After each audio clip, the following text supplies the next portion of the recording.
मित्रांनो नमस्कार. कायदेशीर माहिती देणाऱ्या म्हणजे युट्यूब चॅनलमध्ये तुमचं स्वागत आहे. आजचा विषय स्टॅम्प पेपर किंवा कोर्ट फी स्टॅम्पची मुदत संपण्याची तारीख असते. सर्वप्रथम बहुतेक लोकांना ह्याची माहितीच नसते. स्टॅम्प पेपरला व्हॅलिडिटी आहे का नाहीये.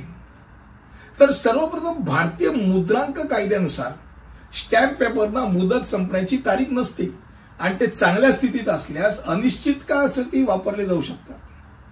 अर्थात सदर स्टॅम्प पेपर वापरण्यास अयोग्य ठरवले गेले नसतील किंवा चलनी नोटांप्रमाणे त्याला म्हणतात डिमॉनिटायझेशन, तसं ते नोटबंदीचे नियमन त्याच्यावरती केलं नसेल तर ते वापरत राहू शकतात.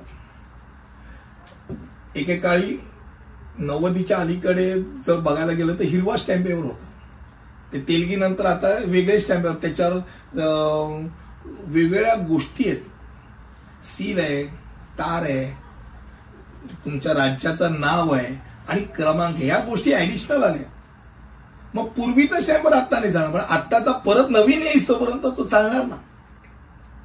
महाराष्ट्र आणि गुजरात सारख्या राज्यांमध्ये स्टॅम्प पेपरच्या वैधतेबद्दल कायद्यांच्या लोकांमध्ये स्वतःचं मत आहे. पण भारतीय मुद्रांक कायद्यामध्ये पेपर करता, स्टॅम्प पेपर करता कोणतीही मुदत संपण्याचा कालावधी नाही, हे डोक्यात राहू. मग लोक 6 महिन्याबद्दल जे बोलतात ते कशा करता, तर ते कशा संबंधी आहे, तर ते परताव्या संबंधी. जर स्टॅम्प पेपर वापरला गेला नाही, चांगल्या स्थितीत असेल तर तो भारतीय मुद्रांक कायद्याच्या कलम 54 नुसार तुम्ही त्याच्या किमतीच्या परतफेडीसाठी खरेदीच्या 6 महिन्याच्या आत जिल्हाधिकाऱ्यांकडे तो परत करता येतो. एक विशिष्ट त्यातली रक्कम कापून तुम्हाला पैसे परत केले जाऊ शकतात. त्याकरता ते 6 महिने. त्यामुळे सब रजिस्ट्रार बँकांना सध्या ताजे खरेदी केलेले स्टॅम्प पेपरला ते प्राधान्य देत चुकीचे आहे. उपनिबंधक ठराविक कालावधीत जसे 6 महिन्याच्या आत खरेदी केलेले स्टॅम्प पेपर त्यांना पसंत पडू शकत असले तरी भारतीय स्टॅम्प कायद्यानुसार त्याला बंधन नाही, हे डोक्यात राहू दे. शेवटी कोर्ट फीच्या बद्दल बोलायचं झालं तर त्याची किमान चांगल्या स्थितीत आता अवस्था आहे. पूर्वी त्याच्यावरती पण स्टॅम्प मारला जायचा तारखेचा. लोकांनी कोर्टात त्या संदर्भात दाखल केलेल्या केसमुळे आता स्टॅम्प मारणं बंद झालं.